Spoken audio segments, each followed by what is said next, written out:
right, welcome back, ladies and gentlemen, from the break. That was Dance With Me by Davis Mallory, someone who we've had on the show actually twice already. Makes really cool music. We also played a couple of other tracks there for those that were listening during the break. And now, welcome back. So, before we get into our next segment, which is the segment from top to bottom from the great Dr. Evan Goldstein, who joins us on the show here usually every month. He took a break for the summer, but he will be coming back next week. I just wanted to say again, thank you to Patrick for joining us. We're going to be having a great conversation shortly after that segment. Thanks for having me. All of the great initiatives that are happening at the Pride New Haven Don't Pride forget Center. Trisha's story. You don't want it to tell it in the second half. Yeah, I know. She got two of them. She'll get it in. She loses one She'll now. Get it in. All right. So now, without further ado, what we're going to do is kick off from top to bottom with the incredible Dr. Evan Goldstein. And here is today's segment.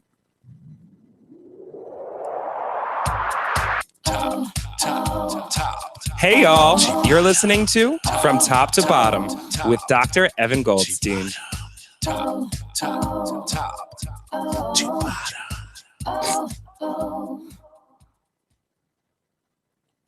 Hey everybody, it's Dr. Evan Goldstein. Hope you had an amazing summer. We are back and specifically talking about the P spot today in terms of the right way to engage with it, the wrong way. Also, does size really matter? And what's the best context for prostatic massage? All right, let's dive right into the prostate. Just kind of from an anatomical perspective, prostate's about 4 to 6 centimeters inside the anal canal. So if you're using fingers or toys or penis or whatnot, if you're heading in for about 4 to 5 centimeters, and then it's going to be kind of towards the testicle penis region. So as you go in, you're actually going to focus anterior, which is towards the front, and you'll feel this kind of soft yet pliable tissue. And this, if done correctly, can really lead to amazing stimulation, amazing orgasms. But on the contrary, obviously, if there is rough intercourse or your angulation is not appropriate, it can actually lead to pretty disastrous stuff. Yeah, so let's kind of tackle each and then go from there. So milking the prostate, if it's done correctly, it feels awesome. So you just have to go very gently, very slowly. It's not a pounding against that. And once you start kind of understanding the mechanics of how that works, it'll really enhance play tremendously. You'll also get a lot more prostatic juices. The orgasm will be that much more intense. So, I do think that it's definitely worth kind of toying around with and seeing if you can bring that into your sex world. A couple of things to think about. Obviously we talk a lot about not using fingers, fingernails, and kind of disjointed components of the fingers can create a lot of other localized trauma like fissures, etc., and tears in that area. So I think, they have obviously toys that are prosthetic massage toys that put some gentle pressure on that area. I think that you really need to, whatever you're using, you really need to understand that it's supposed to be that kind of gentle, easy touching, light kind of pressure in that area. When you start on a sex perspective, you have to understand that people are hitting that a lot of times just by positions. So different positions would hit that in certain ways. And the key is to kind of change your pelvic angle or augment kind of the positioning and also how forceful and the depth and the penetration, because you'll notice that the harder you're hitting the prostate, the more irritated the prostate becomes, the more kind of just not obviously feeling appropriate. So you really have to understand the anatomy and also the positioning of you, the cock, your partner or partners, to really see how much pressure you're able to put on it, and then how aggressive can you go sexually, because obviously if you're kind of pounding the prostate over time, it gets irritated, it gets angry at us, it gets inflamed, and then obviously it's deleterious to a really awesome orgasm. So I think, in summary of how to really engage with it, I think in the beginning it's a lot of gentle play, it's understanding and learning the anatomy, and then it's slowly starting to implement it in more aggressive sex play, and then changing and altering what you're doing to make sure that you're minimizing so much trauma to the area. Does size really matter? Yes. It really depends more on you. The reality is that I see people that have partners with less endowed and have prostatic issues, and it not being a fun event. And then I have people that have the biggest cocks in the world as partners, and they're totally feel amazing from the prostate. So I feel as if a lot of it is just understanding the anatomy, the angulation, and kind of really, really honing in on the location specific, so that then you can kind of analyze it in a scientific way that allows you to change and alter certain things. So for instance, if someone's really inside of you, and they're really kind of, their cock itself is heading anterior towards the front, they're going to be hitting that region. And so with that, you really have to just be careful. You may need to kind of slide up on them or slide back on them to kind of change the angulation of their cock as it's inside of you. And then that would relieve the pressure off of the prostate.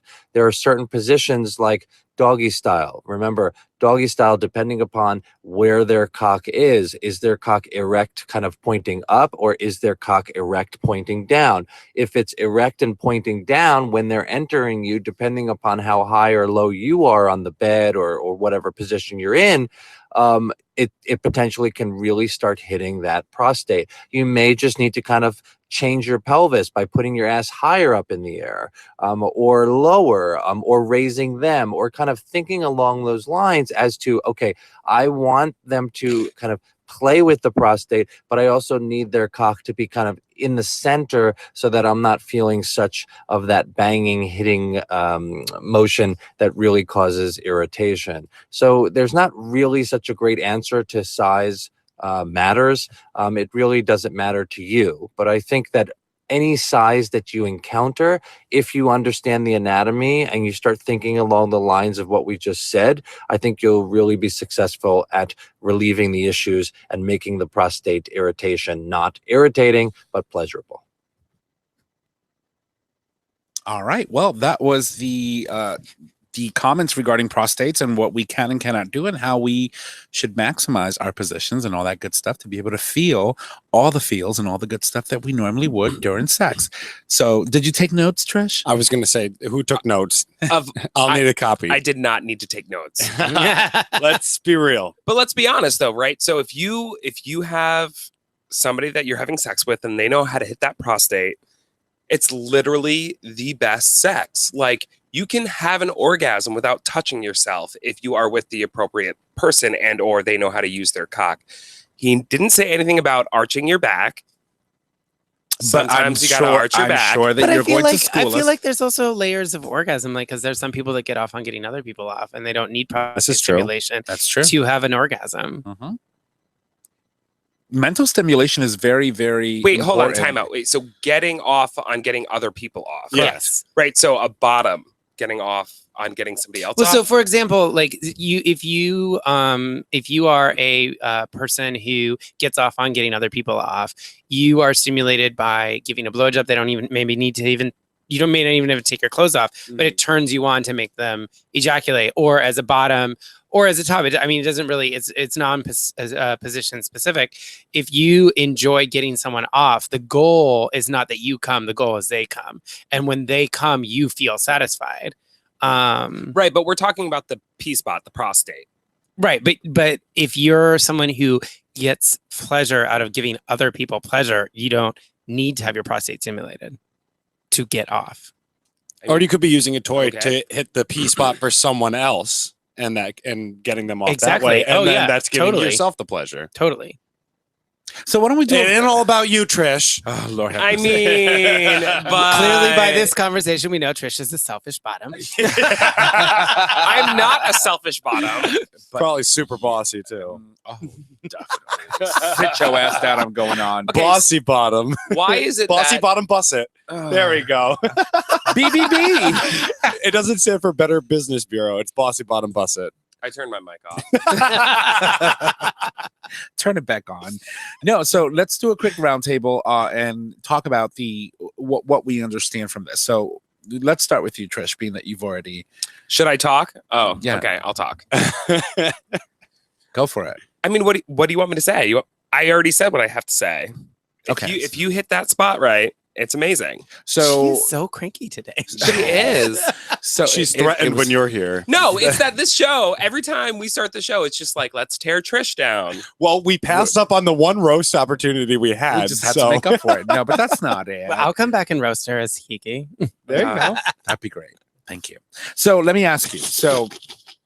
So you've had several partners. Can you tell me if the majority of your partners have been able to hit your P spot? Way to make me sound like a slut. Thank you, Tommy. No. But Yeah, you've had how? several partners at different times. In my Sometimes life. at the same time. Sometimes at the same time. People that you dated. So would you? I just want to put it out there that I'm super sex positive, and I think that slut shaming is wrong. And I did not slut shame. You just said. So do you think that the majority of your lovers have been able to hit that spot? The ones that I stayed with, yes. Okay. It's like a Good requirement. answer. All right. Perfect. It's So- like above money. Do they have money? Above that is, can you hit my P spot? Okay. Can you? hit Then my money's P the spot? next I think thing. I'm gonna have to turn that into a song. The P spot. I mean, yeah. I feel like the P spot is the name of a really good bar. Well, the P bar is in DC, I think. Right? All right. I don't know. No, P Street. P Street is the name of the street that it's on, and it was oh God, what was it was number 8 or something like that. Never heard of it. No idea what We you're were talking about. there when we were there for Pride, and we couldn't get in because it was so packed. We had to go next door and have mediocre cocktails. Remember that? Yes. Okay, what was the name Don't remember. of the bar? Don't I thought it was remember. number 9 or something like that, That was so. and it was on P Street. Oh yeah, it was number 9. Yeah, and it was on P Street. Yeah, but that had nothing to do with the The P P spot. spot. No, I know. So let me go. I probably would avoid a gay bar if it was called the P bar. Yeah, I know. Just saying. Well, unless you like water sports. Yeah, no. Again, Like in San Francisco, all the bathrooms have troughs instead of urinals, and sometimes people lay down in them. Oh my god. it Okay, we're walking down a road right now. So why don't we jump over to Patrick? Patrick. Wait, why do I have to answer this question? Well, no, I want to know your opinion. You've on, had several partners in your life. Possibly. So, can you say that you have experienced the P spot being stimulated incredibly to the point where you just lose your mind? Go numb. Sure, I am part of the club that I was referring to earlier that gets off on other people getting off. So for me, P spot stimulation is not that vital. I mean, it's nice when it happens, but it's not like that's for me when I'm engaging in sexual activity. That's not my end goal. Is like I would say probably 50 to 75% of the time that I have sex, I probably don't ejaculate Oh wow. Well- because that's just not my end goal. Okay. Well, there's nothing wrong with that. No, I mean, I enjoy I getting other enjoy people sex off. perfectly fine without doing that. Yeah, I It's enjoy just a getting nice other people bonus off. when it magically happens. Yeah. Yeah. So, Chris, I would ask you, but we just know that you don't let people. That's like a one-way street down there. So, but can you comment? Have you ever like been with a partner that you like? Just oh shit, I hit his G spot. He's going. He doesn't know. I mean, let's be honest. What is that supposed to mean? Men can be fakers. It is what it is. I mean, that's a good point. That's a good point. I mean, I'm not that great. It's so- it's a little more obvious when we fake it though. Okay. I mean, probably. I mean, I'm not lazy when it's happening. Like, you know, I try for it. I try to make it. I mean, You 'cause shoot for it. yeah, yeah, I do. Okay. Yeah. Well, It's like I mean, a cocktail kicked in vitally. oh Lord have mercy. I'm funny again. So the reason I thought it was important to talk about it on the show is because a lot of people don't know that there is a place within the men anal cavity that can promote orgasm. Just like women have the G spot, men do have the P spot. Mhm. That's why I thought it was important to talk about. No, it's great. So to tell you the We truth, know. no. I tend to be versatile in my roles with sex, so I could be either a bottom or top. Most often than not, nowadays I'm topping more than I have bottoming. So, but I can tell you that I've been with certain people that just, oh my God, You go numb. numb is not even the word. It's like you lose all like it just literally just you just drop as soon as you're done. You just go down with the ship. And I'm like, just breathe, because that's all you can do. I passed out once. It's possible. I think it really is. And then I've been, been topping people, and they just go bananas. And it's like the moment you do it, it's like they're like grabbing for you, like, don't get off, keep going. Like, Yep. can you push it in? I'm like, all the way in, girl. You was hungry. This one is hungry, girl. You've been starving. But no, it's a great thing. It's a great thing when you experience that for the first time. It's a great thing. But a lot of people don't realize too that prostate stimulation or P-spot stimulation is also very good for men, because as we know, men can develop prostate cancer. And I think that stimulation is part of the key to avoiding getting prostate cancer when prematurely. Really? Yeah. Prostate stimulation is good for that. So sit on it at least once a month. Yeah. And Done. prostate stimulation is not a homosexual male only phenomenon. No. And even tops can have their prostate stimulated. Yeah. Yeah. And we've talked about pegging. So straight men can get that, stimulated by their female partner. Mm-hmm. Yeah. You can also stimulate it yourself. I'm just Absolutely. saying. Yeah, If there's you these great things that they invented called dildos. And there are also these great things called fingers. I'm just saying. And we were born with 10 of, well, at least most of us, with 10 of them that work perfectly But- fine and are long enough to reach it. But remember, don't go against what the doctor just spoke about. He was speaking against the use of fingers. Hangnails, nails in general. Well, again, like, keep yourself together. Get your fingers manicured. Mm-hmm. And Or all- Sex just got so expensive. Forget about paying for sex. Thanks, You gotta Dr. pay for the G. prep. All right. Well, anyway, that was our segment this particular week for From Top to Bottom with the great Dr. Evan Goldstein. I do enjoy his segments because they're very informative. Thank you, Trish, for suggesting the topic, and Dr. Evan Goldstein for obliging and recording such amazing, commentary on the P-spot. It's great. So we're going to move on because we do have, as we said before, our guest Patrick, who's sitting in studio with us, and we wanted to welcome you officially to the show. And again, for the fourth time, we're going to be talking about all the things that are going on in the New Haven area for Pride, which kicks off when?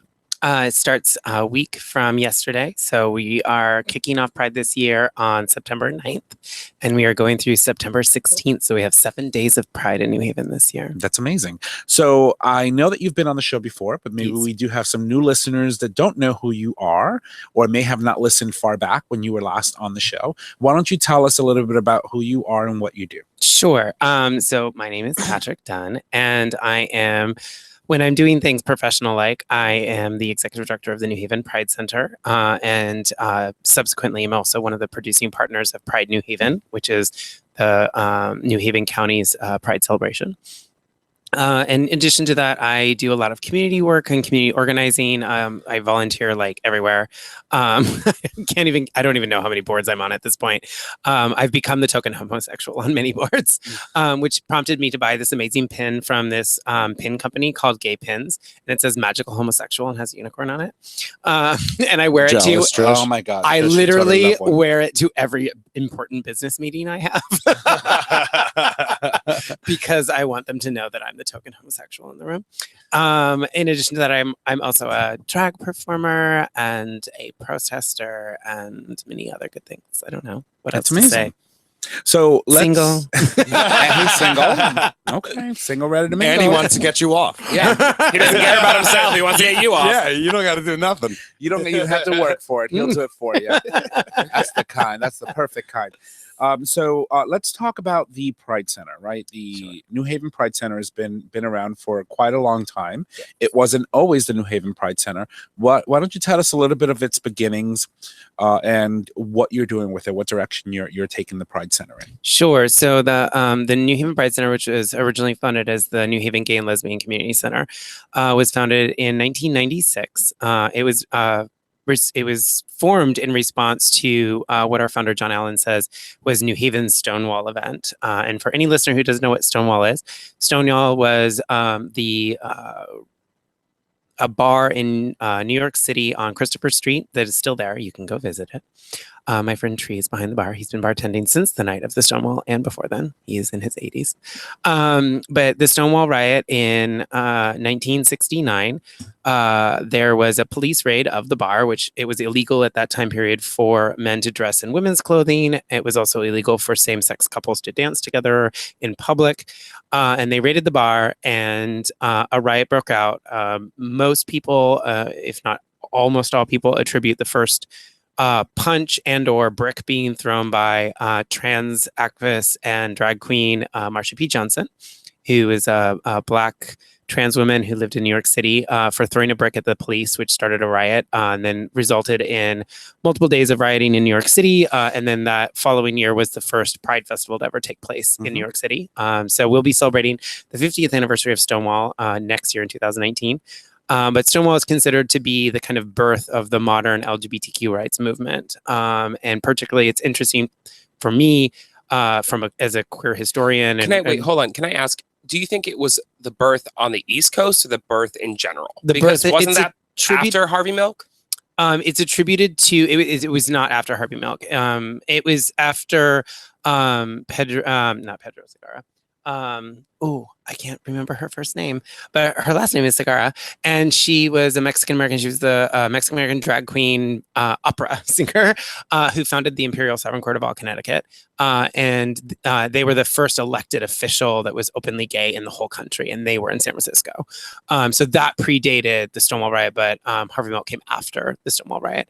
But so the Stonewall riot is considered in most circles as the kind of first moment for the modern LGBTQ rights movement. There are other riots similarly that happened in other parts of the country, including actually one that happened in New York before that could also be attributed to starting the movement. But because after that was the first Pride celebration that ever happened, which was New York Pride, which is the oldest Pride celebration in the country, that's why Stonewall is often considered the starting point when we're talking about modern LGBTQ rights, because rights in the 1900s, America and the rest of the world are very different than LGBT rights in like the 1700s.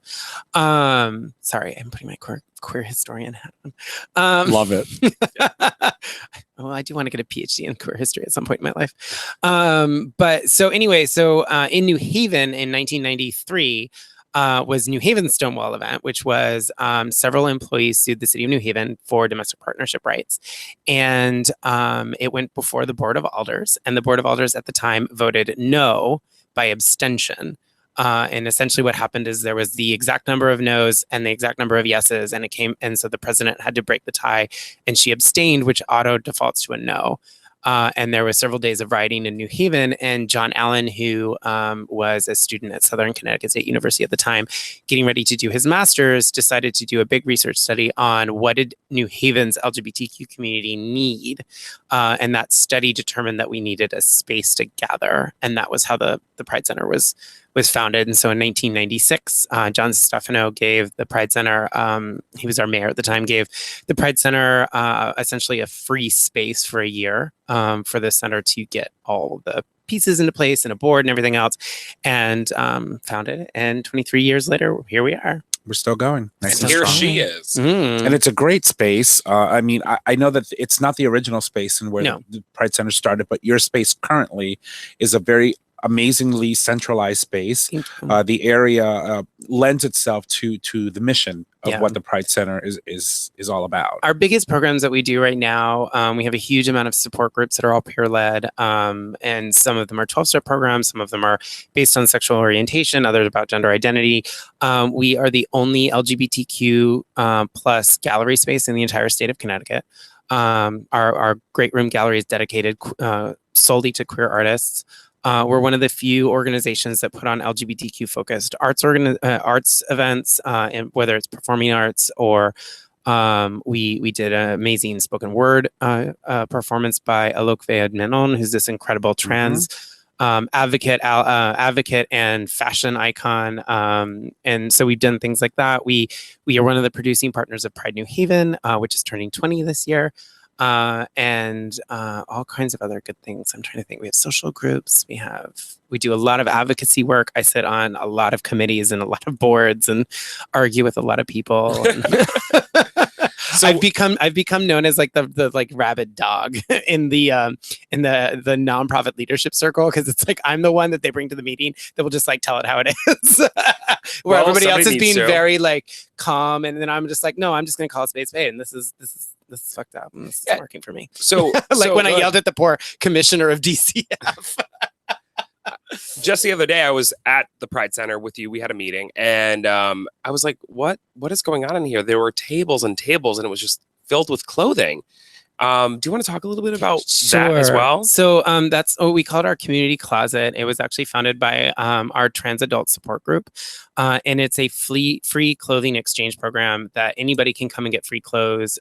We have a lot of the young homeless community that actually take advantage of it. A big chunk of the trans community take advantage of it, because obviously when you start transitioning, one of the biggest costs from the very beginning is you have to start over with your wardrobe. And anybody who has ever bought clothes, like, you know, when you go out and go shopping, you buy like maybe one full outfit, but someone who's trans, they're literally having to start over. They have to get everything new. Yep. And then if you're depending on, you know, if you're transitioning from male to female, female to male, or if you're non-binary, there's all kinds of extra expenses, you know, something like a binder, which a lot of trans men and a lot of gender non-binary people wear, are extremely expensive. And we're very fortunate. We get amazing donations from people like Tony Furiolo, who I know has been on your show before, and the Jim Collins Foundation, of these binders. Because I mean, one binder is, I think it's like $50-$60 for one binder, and like, if you're wearing a binder, you're wearing it every single day. You're not wearing the same binder every single day. Explain what a binder is to Chris, because he's a little confused. Binders are no, thank you, because I was going to ask. A binder, it looks like a tank top. And it's used to flatten your chest if you have breasts. I have a binder, but my binder is to flatten my stomach. They're made of this very, very intense fabric. I can't even imagine how uncomfortable they must be to wear. Because like I put one on just because I was curious what it felt like, and I don't have boobs, and it was uncomfortable. I can't even imagine like, and you know, binders come in all shapes and sizes, but still they're essentially flattening you down so that you don't have breasts. And you know, there's a lot of people in our community that wear them every single day under all of their outfits. That sounds very uncomfortable. Yeah, I mean, it's a variation on corseting. I mean, that's the end of the day. The technology of corseting, it's the same thing. And they're very expensive, and they're vital to some people's livelihood. I mean, if the thing about, you know, we don't think about it, but the things that are so, you know, as a cis person, I never have to think about my pronouns. I never have to think about, and I also like do very gender bending clothing anyway, and I don't really care what other people do, because I also do drag, and like my pronouns are all totally screwed up. I never know what pronoun somebody's going to call me, and I've gotten to a place where I just don't care anymore. But for a lot of trans people, you know, things like pronouns and things like clothing, which most of the community, 99.9% of the community, just take for granted, those things are vital resources for them. You know, one of the most powerful things that I have ever heard Tony Furiolo, and any of the listeners who don't know who Tony is, he's this incredible trans advocate here in Connecticut for youth. One of the most incredible things he ever said for me that had an impact on me was he was talking about somebody asked him, well, I don't understand why trans youth get so mad when we use the wrong pronoun. It's not our fault.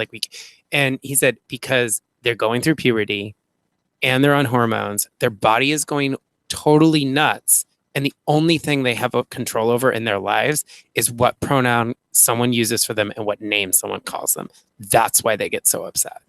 And it was just like But not only that, I mean, it's also an opportunity for them to find their identity. Right. And you know, it's much more, it's easier for someone to learn to call or address someone by what they want to be addressed, right? It could be just as simple as, if you're not sure, how would you Ask. like me to address you? Right. Or use they, their, them. I mean, they, their, them. I know a lot of people have a hard time because it's not always grammatically easy to do.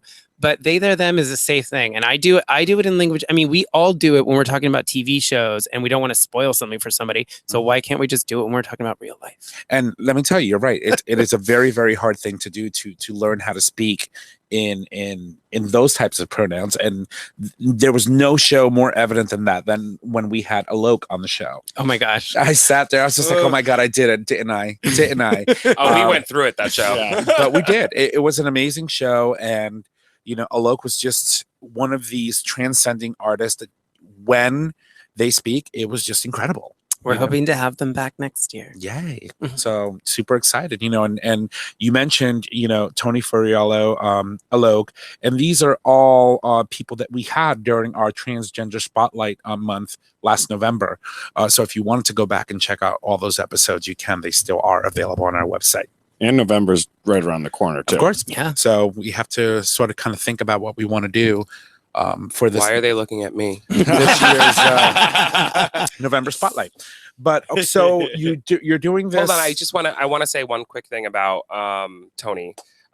Fantasia Fair, which is happening the weekend of October 14th in Provincetown. He will be speaking there, and it's a entire weekend dedicated to trans life, learning how to be trans, building a community, and it's happening in Provincetown. And if that's something that speaks to you, or if you're going through something like that, it would be an amazing experience to go to. Yeah, and if you have any trans youth or gender non-conforming, gender non-binary youth, Tony actually has 2 incredible books about being trans and youth. They are both his second book literally just came out last Sunday. We did the book launch at the Pride Center for him. So those books are great resources. Also, if you have young people in your lives, whether they're your own children or just children, you know, these books are incredible resources because they're stories about being trans from youth themselves. So yeah, that's awesome. So you have this amazing exchange of clothing that's going on in the center itself. Is there anything else that you're doing currently that's not typically normal? What am I not doing? Well, Pride New Haven. Hello. I mean, yeah, Pride New Haven. We're prepping for Trans Awareness Week. We're prepping for HIV/AIDS Awareness Week, which are both coming up in the fall. We actually, because I'm totally insane and don't apparently have a life. The day after Pride, we're opening up an LGBTQ themed escape room at the Pride Center that's being installed. What? I'm so pumped. We did it last in March, and it was amazing. So our last March one was the storyline was that it's an hour before the Pride Parade, but we can't find the Pride banner. So you have to like solve all these clues to find the Pride banner, and then that's how you won the room. I love escape rooms. This escape room, the theme is going to be around a resistance to President Gump, who is going to be who's trying to pass an anti-trans law. And so you're in a call center trying to like find, I don't know what you're trying to find yet, but you're trying to find something. But that's being literally installed over the weekend of Pride, and then we open it the Tuesday after Pride. Can we go? Oh my God, Can we go? should totally go. You should totally Make a come. reservation. Trish, should send totally an email go. or something. Yeah. All right. So let's talk about Pride New Haven and the scheduled events that we currently have. Sure.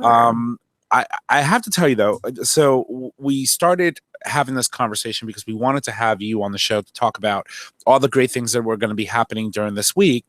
But I made an observation. I said, this is probably one of the first times, in my opinion, that I've seen so many LGBTQ spaces come together so drastically, right? Because it was always either just one bar or one space, and then, you know, a couple of little knickknacks here and there. We have a lot of amazing businesses that jumped on board this year. Yeah. Can you talk a little bit about why you think that is? Sure. So I think, you know, I say this a lot, and I get some side eyes sometimes. New Haven is one of the most important LGBTQ cities in all of New England.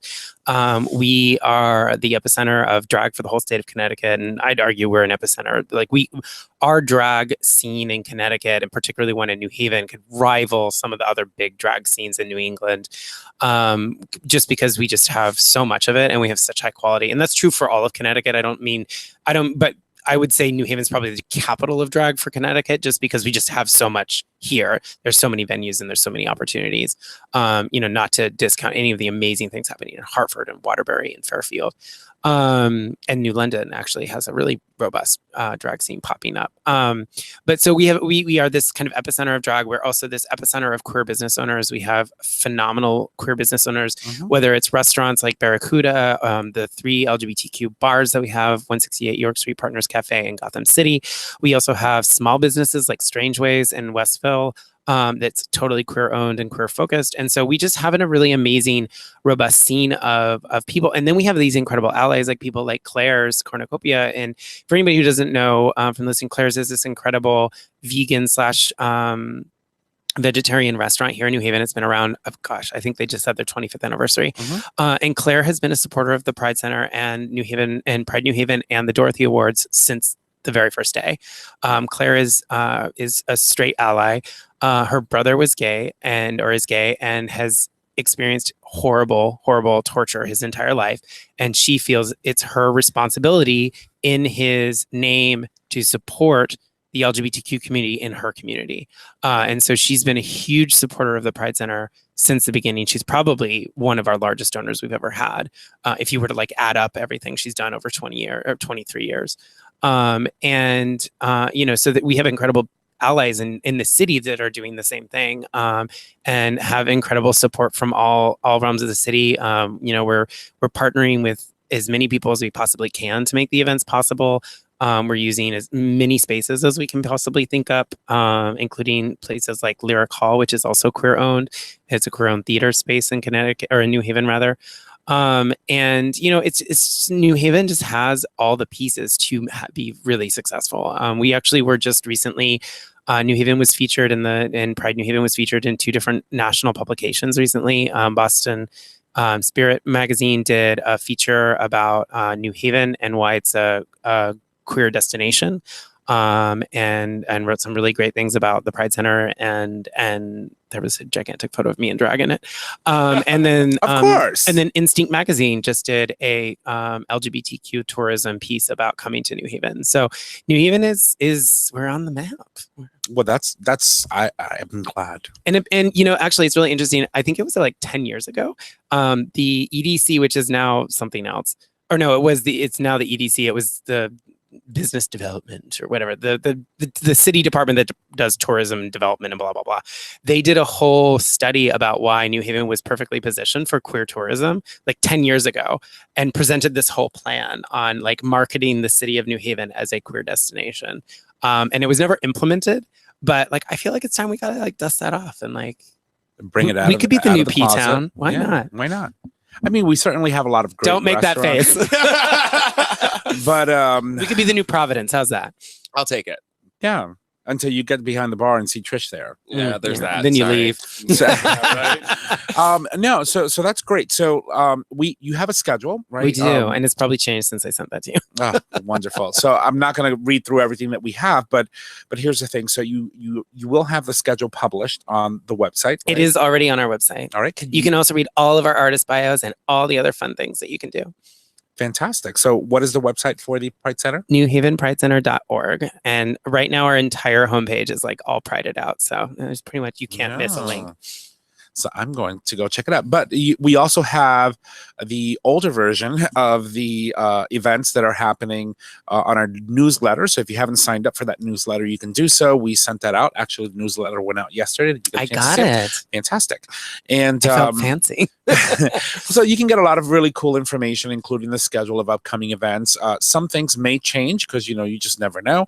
But, I'm really proud to see a lot of, for example, the bars especially coming together. This is the first time, like I said before, that I've seen all 3 bars or 3 nightlife spaces really open up and say, okay, we're going to do this day, you're going to do this that day, and it's sort of kind of all work together. Yeah, and that started last year. So last year, when I started at the center, it was really important to me for both Partners and 168 York Street to be participants in Pride.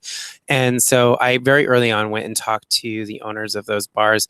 So Pride New Haven, just from a history perspective, was actually founded by Rob Bart, who is the owner of Gotham, because he saw an opportunity for New Haven to have a Pride festival.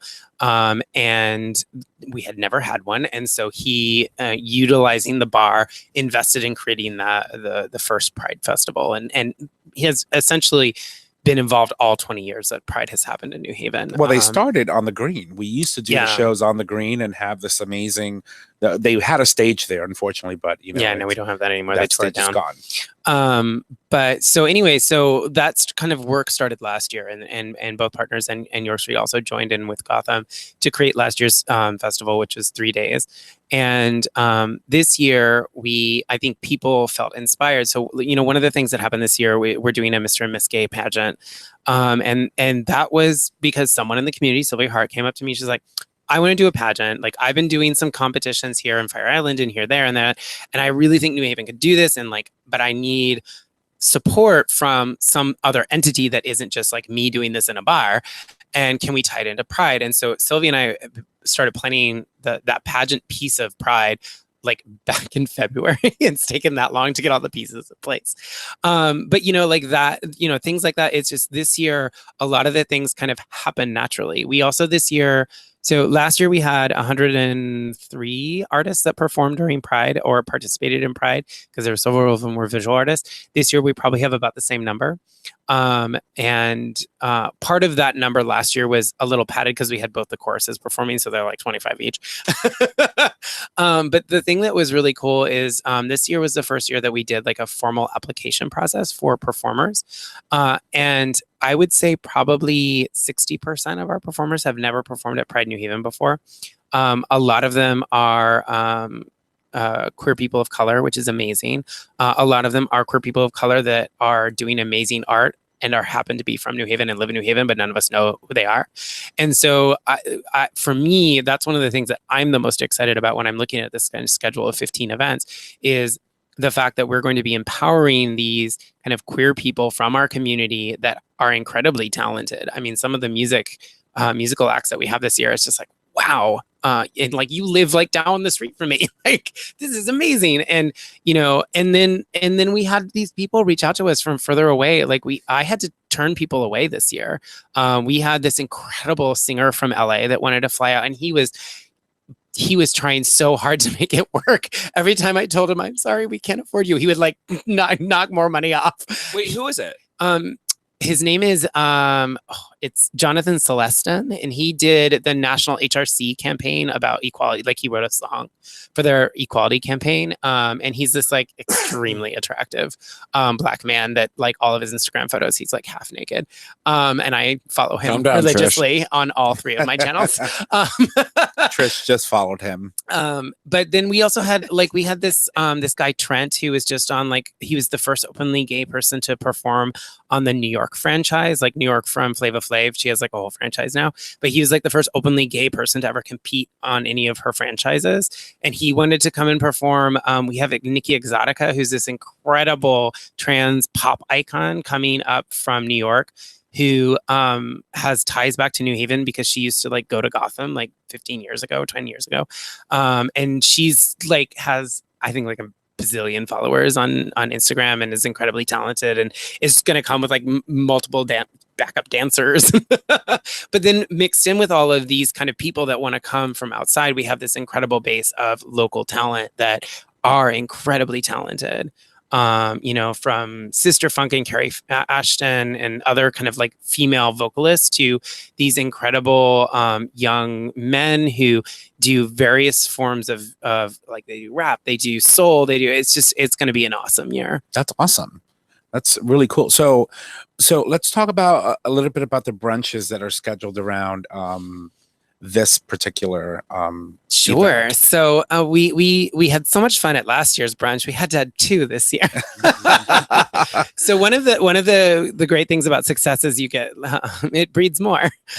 So in a way of trying to kind of appease different kinds of audiences, because that was something that was really important to me as I started thinking through, like, how do we program Pride? is how do we represent different parts of our community and make people, because not drag isn't everybody's cup of tea, and like that's just a reality. And so if we only have a drag brunch, like that's going to be great for those people, but then maybe there's a whole group of people that want to come to brunch but don't want to drag, so we are doing a drag brunch. It's actually the newly established Hearty brunch that Sylvia Hart has been doing at 116 Crown. It's so much fun. She modeled it off of like kind of the New York drag brunch style. So instead of it being like performance, they do 20-minute sets each, and they have to like talk on the mic, and they do some comedy and stand up, and then like throw numbers in. And then the other brunch we're doing is at Barracuda Bistro and Bar, which is this fabulous restaurant that's lesbian owned in downtown New Haven, and it's going to be a comedy brunch. And so we have Robin Banks, who is kind of our hometown girl, like comedian. And then Kendra Dowsey, who's this awesome young comedian. I think she's like 21, comedian of color, and a lesbian. And then Mina Harteg, who's any like female comedian circle people like will know that name because she's someone, she performs a lot with Poppy Chaplin, if you know who Poppy is. And Poppy on the show. Yeah, Poppy's fabulous. But so Mina's this amazing, but she happens to live in Fairfield. So she's just driving up the road for us. But we're going to do this fabulous kind of comedy brunch, and there'll be like an hour-ish show twice at Barracuda as you're having fabulous food. And it is very fabulous. Is that on food. Sunday? That's on Sunday. But they're both. I think they're both on Sundays. They are. They're one at the is same at time. 116 and the other one at the same time. One at 116 and the other one at Barracuda. But they're 4 hours long, so you can do both. Yeah, Perfect. So I just wanted to point out too that a big up to Sonia Salazar, who's the owner of the Barracuda restaurant in New Haven. On many occasions when we've had our live events, she has been donating gift certificates for us to give away as prizes to some of our giveaways that we do during our live performances. So she's very involved in the community, and she always loves to support a lot of the endeavors that are going around surrounding the community. She never says no. And, I really, truly appreciate someone who really looks out for her community that way. So, And Sonia actually got one of our Dorothy Awards this past year. yes, she did. So we gave her a Dorothy Award in March. And, there's some really amazing moments that I think people won't realize are moments within the Pride, but are going to mean a lot to very specific parts of our community. So one of those moments is we're bringing Sophie LaBelle, who is a trans cartoonist from Canada, going on her U.S. tour, and we're her second stop on that tour just by chance. And she's coming up. Her comic strip or her comic books are called Assigned Male. And she's an incredible trans advocate and illustrator and cartoonist from Canada, and she's coming through to do an author talk and sell some books during Pride as well. So I feel like there's like these great moments like that, or like Alexander Mickens, who is as I said, we have a gallery space at the center. So our artist for September, October is this young artist, Alex, who's I don't know if they identify as trans or just gender non-binary, but they're very fluid, and they are, I think, 17, maybe 18 now. They just graduated from high school, and we're going to feature their work. And their work is this amazing exploration of like, what would the world be like without gender? And the work is, I can't wait to see it in person because I've only seen images that they've sent me, but it's so amazing. That's fantastic, though. I'm super excited. I know that we're going to be attending several of these events that they have lined up. Hopefully, the cookout that you're sponsoring. Yeah, well, I would surely hope that I would be at the cookout. You can't get me and food away. So if there's food, I'll be there. But yeah, that hopefully we'll get that all squared away. So it sounds fantastic. So we are going to post the information, and I'll get an updated schedule and also share that with our listeners and, of course, our newsletter subscribers, and get that information out there on the website as well and on tonight's post. So thank you, Patrick, for that information, and thank you for all the work that you're doing. I told you when you came on the show the second time and you had announced that you were going to be the executive director for the New Haven Pride Center, I told you that you were going to make a lot of things happen. And the reason being is because you're very personable. You're someone who engages the community a very positive way. You try to be very open-minded about everything, most things, and with everyone. And I think that your hard work is the reason why we're going to start seeing a lot of different changes and a lot of great things going to be coming to the city of New Haven. So we much appreciate that. Everybody remember that as we're heading into our 25th anniversary in 2 years. Yeah. So that being said, I think that we should start bringing it home and wrapping it up. So we will cover 2 more things that we should be talking about every episode. And that is, of course, the first one, our Gay Talk term. Being that we have a guest, we'll let Patrick read our Gay Talk term for today. Again. Nick, you okay? Yeah, I'm good. Okay. Oh, I have it. I just feel like everybody tears me down, so I'm just not going to talk today. No. Well, smile at the camera, wave at the people. No, she had to just clean up something. her mascara in the bathroom. Oh. It was running. Again. And then he complains that it's broken. Exactly, right? I was like, this is why you need to subscribe to Patreon so you can see what she does. Okay. So anyway, so this week's Gay Talk term is brought to you by unicornbooty.com. And I'm wearing my unicorn hat. Go for it, darling. Okay, so our Gay Talk term this week is Have a Roman Spring, which dates back to San Francisco in the 60s and is also referenced in Tennessee Williams' novel, The Roman Spring of Mrs. Stone. And it means the last fling that you have before old age sets in. And the example is, she'll probably have her last Roman spring at a dirty bookstore. Oh, I've had many Roman Springs. Everybody gets one. Well, yeah, there actually used to be a dirty bookstore in New Haven. Romantics, Yeah. they're sponsoring Pride. And there we are. Romantics is not the one that she was talking about. There was No. another one on It's Chapel Street. Yeah, I've heard about this place. The what is it one now, where like the an Dunkin' Donuts arcade used to or be. not- it's I something don't now. think it's the one that became Barcade. No. No, There's no, like no. it's like a. Never mind. It used to be right next to Dunkin' Donuts. Oh, where the comic book shop is. Yes, Yeah, thank you. that's That's what where I you're was looking going. for. Oh my God, Yeah. it's in that old. Oh, It used to be a across dirty- the street from Barracuda. It went from Yeah. a dirty bookstore to a nerdy bookstore. Perfect. I'm into it. I'm totally into it. No, the one I'm into comics. That the was one that not we're talking about was right covered. right across the street from 365 State on Chapel. Literally, like right across the street, there was a bookstore there next to the Dunkin' Donuts. It's there. Yeah. On the bus stop. Oh. Between That's Chapel That's and not what I was talking about. Yeah, no, I know what you're talking about because it's also next to a Dunkin' Donuts, so I thought we were going that route. But whatever. Oh, Lord have mercy. Anyway, so why don't we jump into On This Day in Gay History, Christopher? Because history is so amazing. Yes, on this day in gay history, brought to you, of course, by Unicornbooty.com. And the New Haven Pride Center. Oh, there it is, a second donor. All righty. So when September 3rd, 1979 in Minnesota, 71. Shit. I said 79. That was good. That was good. perfectly on time. See, they make fun of him too. Yeah, exactly. Exactly. Not as much as me, but it's fine. Choke it over. So Some people need an easy target. Other people can just make fun of anybody. it is, and I'm used to it being me, so it's nice on Mondays. No, they put me down because they know I do everything. Anyway, go on. Absolutely. So yes, again, September 3rd, 1971 in Minnesota, don't you know? Jack Baker and Mike McConnell have a private ceremony in Minneapolis officiated by Reverend Roger Lynn of the United Methodist Church. They had been denied a marriage license back in 1970 by the Hennepin County, but Baker changed his first name to Pat, and they requested a license from neighboring Blue Earth County. They are considered to be the first same-sex couple to request a marriage license in the country, as well as the first to sue for being denied one. Wow. Wow. So by changing his name to Pat, was he trying to deceive the other county? Make by it just- more like, yeah, because Pat can be both male and female. Interesting. And yeah. Why not Why are Jackie? you coming for my name like right? that? Exactly. Uh, Perhaps I'm they were just saying. fluid. They were fluid. All right. Mhm. Well, that's awesome. Yeah, I thought that was That's a good tag. fact, yeah. All right. Well, listen, ladies and gentlemen, if you love our show, make sure that you rate and review our show on your favorite podcasting service.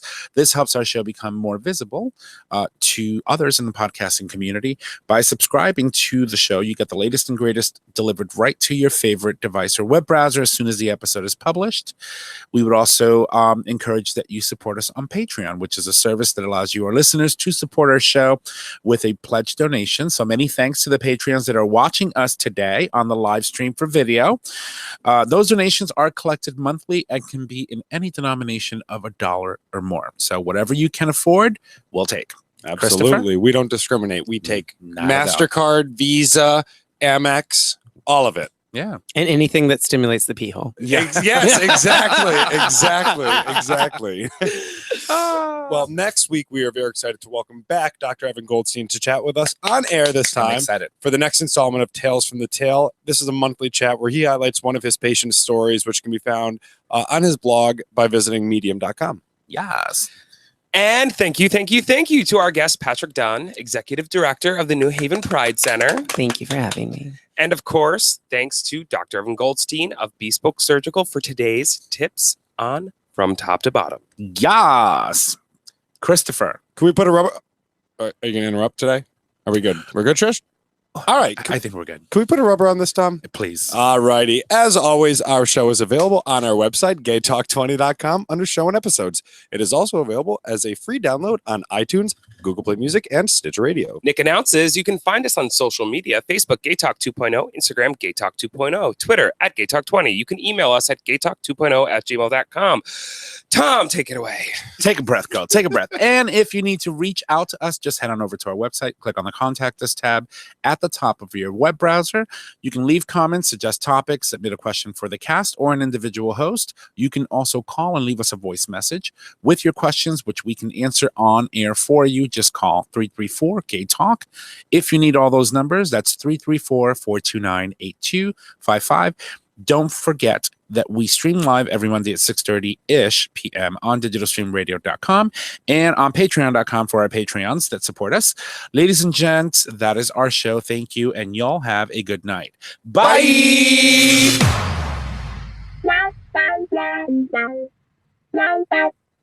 Thank you for listening to this episode of Gay Talk 2.0. Tune in next time for more dish. Wow.